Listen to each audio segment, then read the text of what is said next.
एखादी न्यूज किंवा एखादं ब्रेकिंग न्यूज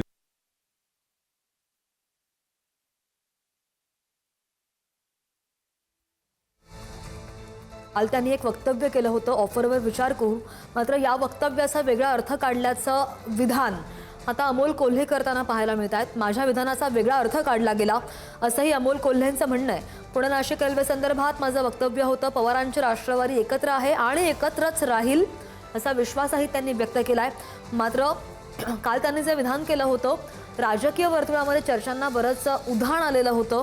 मात्र महाराष्ट्र हितासाठी पवार सांगतील तेच आमचं धोरण असल्याचं कोल्हेंनी आता विधान केल्याचं पाहायला मिळत आहे. नाशिकमध्ये डॉक्टर अमोल कोल्हे बोलतायत.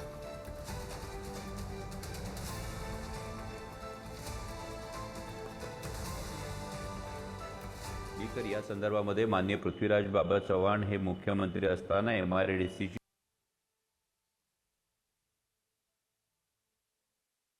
ची स्थापना करण्याची ठरली. MIDC ची स्थापना ही माननीय मुख्यमंत्री देवेंद्रजी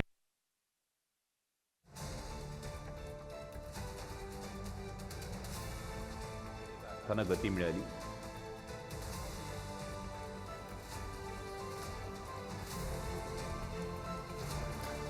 दरम्यान त्यांनी काल एक वक्तव्य केलं होतं, ऑफर आली तर विचार करू. मात्र त्याचा वेगळा अर्थ काढला गेला असं आता अमोल कोल्हेंकडून स्पष्टीकरण येताना पाहायला मिळतंय.